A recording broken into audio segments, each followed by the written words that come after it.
గుమ్మడి నరసయ్య దాదాపు తెలంగాణ రాష్ట్ర వ్యాప్తంగా సుపరిచితులైనటువంటి పేరు. గుమ్మడి నరసయ్య 5 సార్లు ఎమ్మెల్యేగా గెలిచి కూడా తను సాధారణమైనటువంటి జీవితాన్ని గడుపుతున్నాడంటూ మనం కోకొల్లాలైనటువంటి వార్తలలో చూసాం. గుమ్మడి నరసయ్యకు తెలంగాణ రాష్ట్ర ముఖ్యమంత్రి అపాయింట్మెంట్ ఇవ్వట్లేదంటూ ఒక వార్త చక్కర్లు కొడతా ఉంది. దీనిలో నిజం ఎంత ఉంది? గుమ్మడి నరసయ్య ముఖ్యమంత్రిని ఎందుకు కలుద్దాం అనుకున్నాడు? అసలు గుమ్మడి నరసయ్యను ఇంటి దాకా పిలిపించి, సెక్రటరీ దాకా పిలిపించి అక్కడ అడ్డుకుంది నిజమేనా అడిగి తెలుసుకుందాం. మనతో పాటుగా ఎక్స్-ఎమ్మెల్యే గుమ్మడి నరసయ్య ఉన్నారు. అలా నమస్తే. నమస్తే.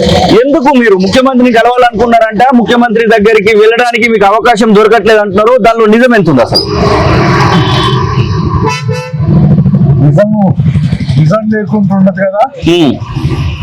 నా దగ్గర నుంచి మా జిల్లా, మా కాన్స్టిట్యున్సీ అక్కడ ప్రజా సమస్యలు చాలా ఉన్నాయి. మా గిరిజనులు దున్నుకునే పోడు పట్టాలు మిగిలి ఉన్నాయి. అట్లే గోదావరి నీళ్లు సీతారాం ప్రాజెక్టు ద్వారా ఇల్లందుకు నీళ్లు రావాలనే సమస్య ఉంది. ఆ నీళ్ళని ఇల్లందుకెళ్ళి రాకుండా రీడిషన్ పేరుతోటి ఆ గోదావరి ముట్టే తీసుకుపోతున్నటువంటిది ఉంది. అట్లే కొంతమందికి రుణాలు మారిపోయినాయి, కొంతమందికి రుణాలు మారి కాలేదు. అట్లే కొంతమందికి రైతు భరోసా వస్తుంది, కొంతమందికి రావట్లేదు. అట్లే మా గిరిజనులు దున్నుకునే పోడు భూముల్లోకి వెళ్ళి వాగులు ఏర్లు పోతున్నాయి. వాటికి ఆ నీటిని ఆ వ్యవసాయానికి ఉపయోగపడే పద్ధతుల్లో చెక్ డ్యాములు కట్టాలి, లిఫ్ట్ ఇరిగేషన్స్ పెట్టాలి అనేటువంటి వినతి పత్రాలు ఇవన్నిటి ముఖ్యమంత్రి కోసం ఆయన ముఖ్యమంత్రి అయిన దగ్గర నుండి ప్రయత్నం చేస్తాం. ఇవాళకి 4 సార్లు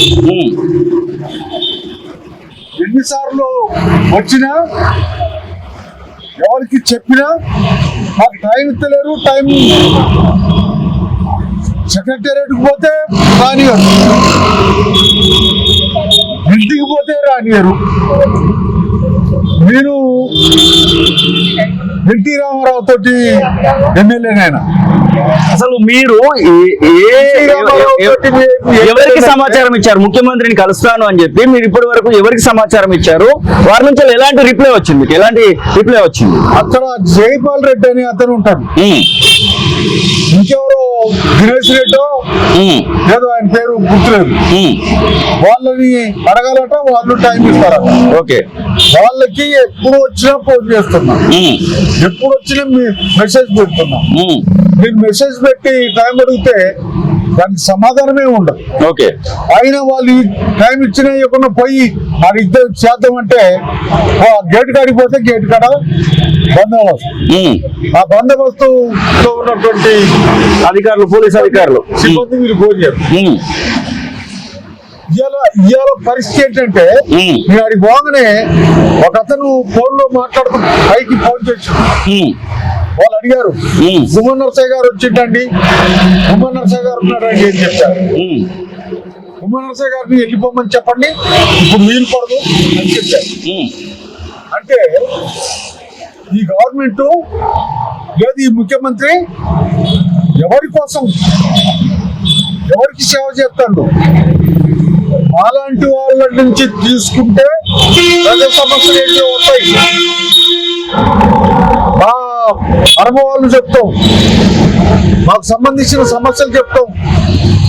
ఆ విధమైనటువంటి పద్ధతుల అనుభవంతో చేయొచ్చు. ఏంటో అసలు మరి నేను చెప్పేది నా బుద్ధి కాకనా, మేమంటే ఇష్టం లేకనా అర్థం కావట్లే.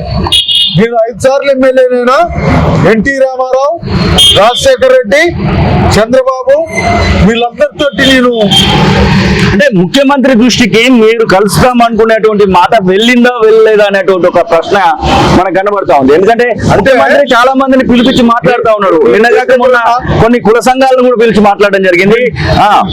గేట్ దగ్గర ఉన్నా లోపటి నుంచి మడిచొచ్చిండు, ఆయన ఫోన్ లో మాట్లాడి గుమ్మడి నరసయ్య గారు అని చెప్పాడు. అది పోకుంటుందా? ఆయన తెరకుంటుందా? గుమ్మడి నరసయ్య గారు అని చెప్తే ఆయన వెళ్ళిపోమని చెప్పండి. అంటే ఆ సమాధానం ఇచ్చింది ఎవరనేది కూడా తెలియదు. ఆడున్నది జైపాల్ రెడ్డి, దినేష్ రెడ్డి, ఎవరో ఎక్కడోలో మొత్తానికి ఆడున్నోళ్ళు. ఓకే, అది ముఖ్యమంత్రికి తెలవకుంటుందా? ముఖ్యమంత్రికి తెలవకుంటుంది అంటే మీడియా ముఖంగా ఇప్పుడు ఖచ్చితంగా ఇది వైరల్ అవుతుంది. ఖచ్చితంగా ముఖ్యమంత్రి దృష్టికి కూడా పోవడానికి అవకాశం కనబడతా ఉంది. ముఖ్యమంత్రి మిమ్మల్ని పిలిస్తే ఈ క్షణాన పోవడానికి మీరు సిద్ధంగా ఉన్నారా? మీరు మీ జిల్లాకు సంబంధించి, మీ నియోజకవర్గానికి సంబంధించి పాల్గొంటే ప్రజల సమస్యలను చెప్పడానికి సిద్ధంగా ఉన్నారా? ఆలోచన కాదు, ఇల్లందు సారీ ఇల్లెందు కాన్స్టిట్యూన్సీ సమస్యలు చెప్పడానికే వచ్చా. ఇల్లెందుకు గోదావరి నీళ్ళు రావాలి. రాజశేఖర రెడ్డి గారి ప్లాన్ ప్రకారంగా ఇప్పటికే రావాల్సినటువంటి అనేది ఓకే, దాన్ని రీడిజైన్ పేరుతో పక్కన తీసుకుపోతాను. అది మాట్లాడడానికి వచ్చిన మా ఓడు భూములకి మొత్తాలు ఇంకా ఉన్నాయి. అట్లే రుణమాఫీలు, అట్లే రైతు భరోసా, ఆ ప్రాంతంలో ఉన్నటువంటి వాగుల మీద చెక్ డ్యామ్లు, లిఫ్ట్ ఇరిగేషన్స్ ఇవన్నీ ఉన్నాయి. వీటన్నిటిని చెప్పడానికి వచ్చిన, వీటన్నిటిని చెప్పడానికి, వీటన్నిటి విషయం ఆయనకు పెట్టడానికి నేను వచ్చిన. ఇది ఫస్ట్ సారి కాదు, లాస్ట్ సారి కాదు, వాడికి 4 సార్లు వచ్చా. 4 సార్లు కూడా ఇంతే పరిస్థితి. అంటే నాలాంటి వాడికే ఈ పరిస్థితి అంటే సామాన్య ప్రజలకి ఇంకేంటి? ఈ క్షణాన గుమ్మడి నరసయ్య గారిని కలవడానికి ముఖ్యమంత్రి ఓకే అని మీకు సమాచారం అందిస్తే మీరు పోవడానికి సిద్ధంగా ఉన్నారా? అది చెప్పండి. ఫస్ట్ వెళ్ళి మాట్లాడడానికి సిద్ధంగా ఉన్నారా? ఇప్పుడు వరకు జరిగినటువంటి సందర్భంలో ఏం జరిగింది అనేది పక్కన పెట్టి, ఇప్పుడు ఇదంతా జనాలు చూస్తా ఉన్నారు, తెలంగాణ ప్రజలందరూ చూస్తా ఉన్నారు, వివిధ పార్టీలు చూస్తా ఉన్నాయి, రాజకీయ విశ్లేషకులు చూస్తా ఉన్నారు. కాబట్టి ఖచ్చితంగా పిలవడానికి ఆస్కారం ఉంటుంది. మళ్ళా పోతా, మీరు పోతూనే ఉంటారు, కలిసేదాకా పోతారా? పోతూనే ఉంటా. అంటే మీరు సెక్రటరియట్కి వెళ్ళారంటున్నారు, సెక్రటరియట్ లోపలికి అలౌ చేశారా? సెక్రటరియట్ పోతే అక్కడికి రమ్మన్నారు ఎవరు పెద్ద మనిషి, రెండే పోయినా లేడు. ఇంటికాడు అన్నారు. ఇంటికాడికి పోయేటప్పటికి టైం అయిపోయింది, ఇప్పుడు కుదరదు అన్నారు. ఇవాళ పొద్దున్నే పోయినా. ఎప్పుడు కూడా నేను ఎప్పుడు పోతానంటే సెక్రటేరియట్ అయితే కుదరదు, ఇంటికి పోతే బాగుంటుందని చెప్పి ఎప్పుడు పొద్దుగాల పోతా. 6ంటికి అక్కడికి పోతా. 6ంటికి ఇప్పటికి 3 సార్లు పోయినా, 4వ సారి ఇవాళ కూడా చెప్పండి. మంత్రుల దృష్టికి ఏమైనా తీసుకెళ్లారా? నియోజకవర్గ సమస్యలు మీ జిల్లా మంత్రులు కూడా ఉన్నారు కదా, ముగ్గురు, వాళ్ళ దృష్టికి తీసుకుపోతూనే ఉన్నాం. వాళ్ళ దగ్గరికి తీసుకుపోయినా కానీ వాళ్ళు ఇక్కడికి తీసుకొస్తారా లేదా, వాళ్ళతోటి పని అవుతుందా లేదా కాదు, ముఖ్యమంత్రిని కలవాలి, ముఖ్యమంత్రికి చెప్పాలి అనేటువంటిది పాయింట్. అందుకోసం నేను వస్తున్నా. గెలవకుండా ఇలా మరి ఇంత ముందంటే నేను గేట్ కార్డు పోయేవాని, మీ దగ్గర మీరు మీ అపార్ట్మెంట్ లిస్ట్ లేదు, మీరు పడదు అని చెప్పేవాళ్ళు పోలీసులు. ఇవాళ మరీ ఆ నుంచి ఫోన్ చేసి గుమ్మడి నరసయ్య గారు వచ్చిందని చెప్పింది లోపలికి. అయినా కానీ మీకు అలౌ చేయలే, వెళ్ళిపోమ్మనండి, ఇవాళ వీలు పడదు అని చెప్పాడు.